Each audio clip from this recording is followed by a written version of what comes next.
Bom, nós estamos aqui agora com o Henry Cardim, ele que é mentor, especialista em líderes e também professor de MBA.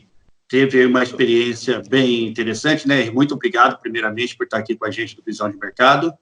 É um prazer estar com vocês aqui, Visão de Mercado.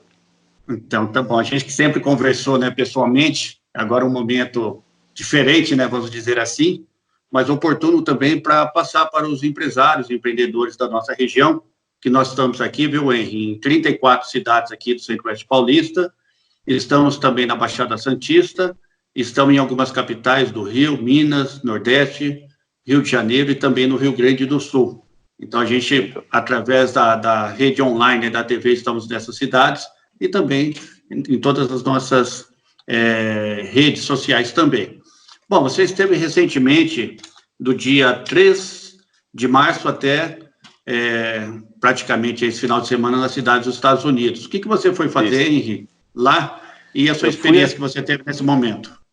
Eu fui atender lá, né? Eu fui abrir uma empresa para um cliente lá e fui atender mentoria e atender gestão estratégica, business plan lá nos Estados Unidos. Você teve muita experiência basicamente com empresários brasileiros e teve também agora, está tendo com os norte-americanos, hein?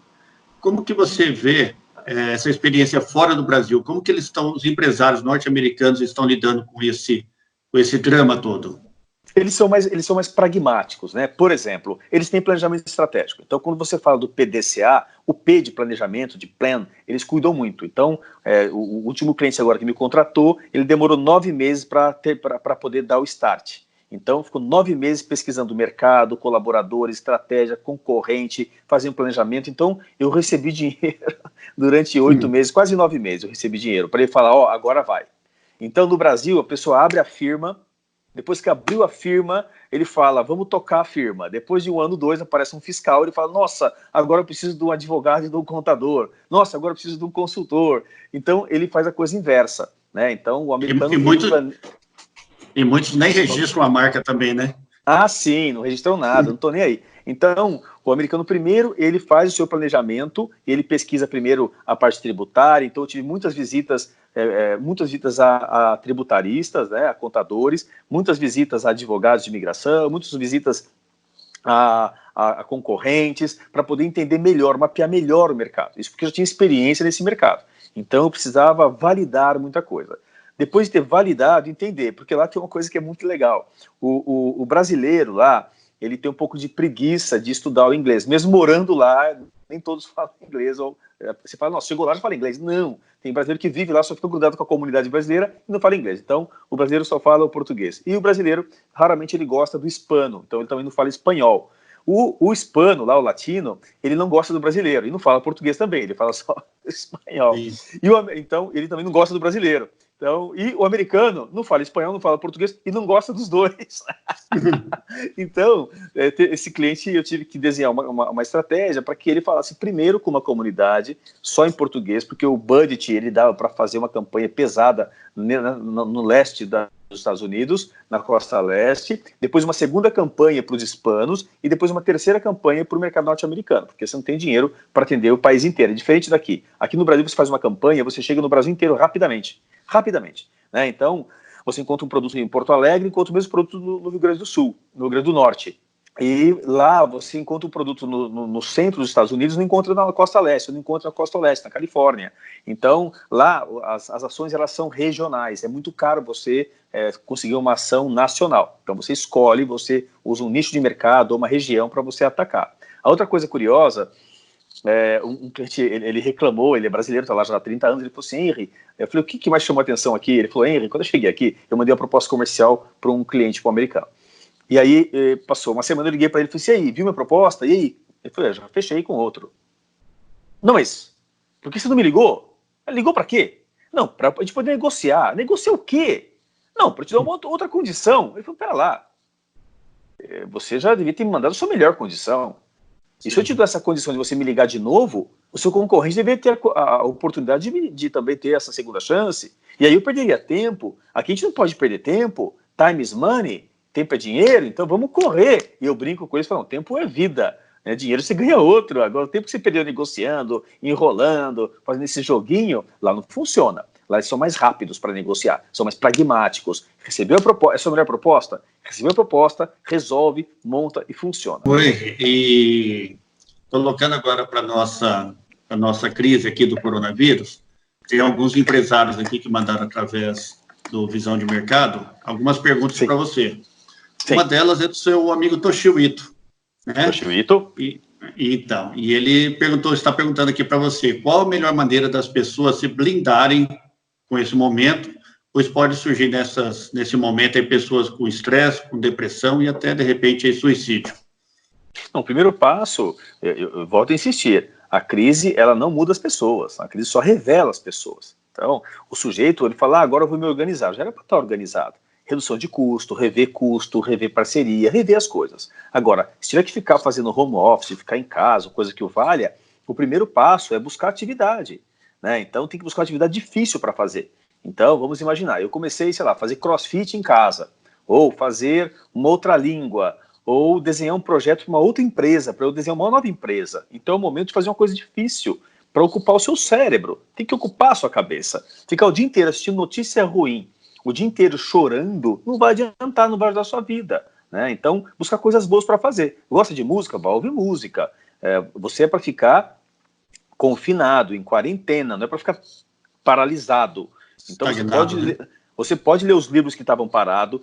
Tem, assim, milhões e milhões de cursos de Harvard, em inglês, para quem fala inglês, ou da USP, ou da FGV, é tudo gratuito. Ou cursos que eram R$2.000 por R$200, por R$100 pela internet. Então, cursos de 2 dias, 4 dias, 1 semana, 2 semanas. Então, tem gente que está estudando, está procurando aprender nesse período, né? Então, é o momento de aprender, é o momento de ocupar a cabeça, fazer coisa difícil, porque a crise ela vai fazer as pessoas melhores, né? Então, quem, obviamente, já tinha uma tendência à depressão, uma tendência a isso, pode piorar, obviamente. Então, se estar perto de pessoas queridas, pessoas bem-humoradas, empresários de sucesso, ler coisas positivas, ler biografias, escutar música que você gosta, assistir, para quem tem Netflix, assistir filmes, isso é muito importante nesse momento. Todo mundo reclama que não tem tempo, reclama que tem um monte de filme para assistir, um monte de livro para ler, é o momento de fazer isso.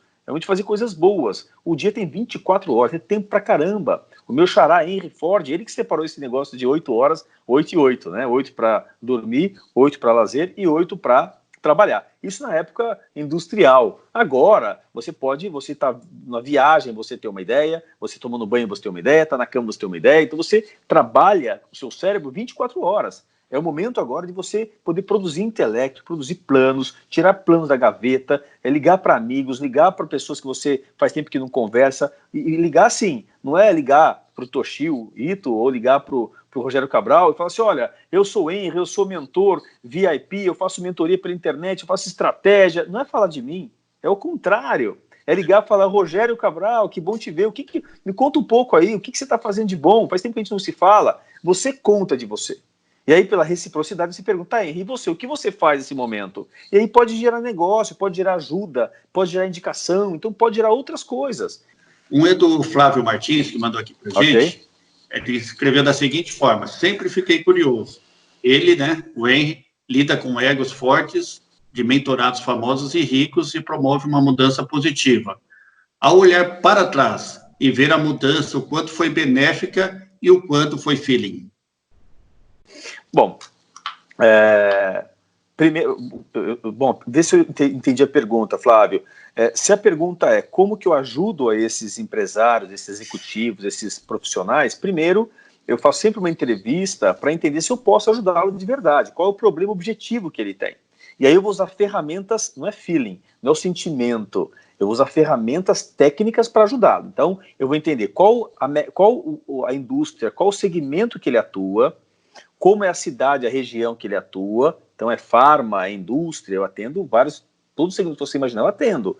Então, se ele é um profissional liberal, um executivo, ou ele está começando agora, vai quebrar a empresa, vai começar a empresa, está em fase difícil, fácil, está com teto de vidro, não consegue subir mais o faturamento, ou ele está com voo de galinha, ele sobe e desce, cada mês é diferente. Então, eu entendendo como o mercado dele funciona. Depois, como que a cidade dele, a região dele funciona. Depois, como os concorrentes funcionam, como ele funciona. E aí a minha experiência em gente, além de experiência em mercado, experiência em gente. Como que ele se comporta?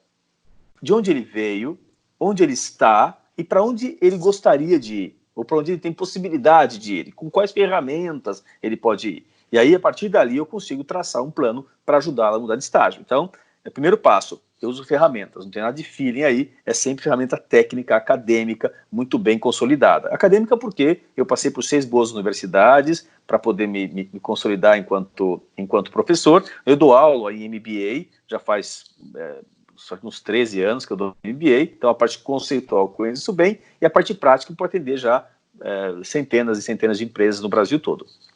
Então, para atendê-lo é técnico. E depois, só para concluir, para eu saber se deu certo ou não, né, a gente olha dinheiro, olha número. Então, quanto ele faturava. Então, tem cliente que faturava X, ele fatura um zero a mais. Sei lá, faturava 50 mil dinheiros ao mês, hoje ele fatura $500 mil ao mês. Então, ou ele triplicou, ele faturava 100, hoje ele fatura 300. Então, eu olho não exatamente o quanto ele está mais feliz, eu olho quanto ele tem a mais no caixa, né?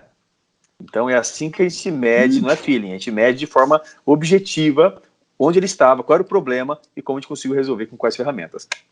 Outra pergunta. Tá legal. Tá, mais uma aí, do Cristiano Guirado, ele é fundador de social media da agência Centro-Oeste, é blogueiro, influencer de empreendedorismo. Eu queria saber algumas dicas. Seguinte, eu gostaria que ele desse dicas de como trabalhar o próprio marketing pessoal para se posicionar como autoridade. Tá, primeiro passo, o que é o marketing pessoal? Marketing é mercadologia, é mercado. Pessoal é você, então você como produto, você como empresa, né? Então, a gente não olha, o primeiro passo é entender a quem que eu gostaria de atender. Então, o que é esse mercado que eu atendo, como que ele gostaria de ser atendido? Vamos imaginar, me perguntaram outro dia, Henri, tatuagem, pode ou não pode? Pode tudo, a questão é se o público aceita. Se eu sou um médico e coloco algumas tatuagens no rosto, de caveira, talvez eu vá assustar meu paciente.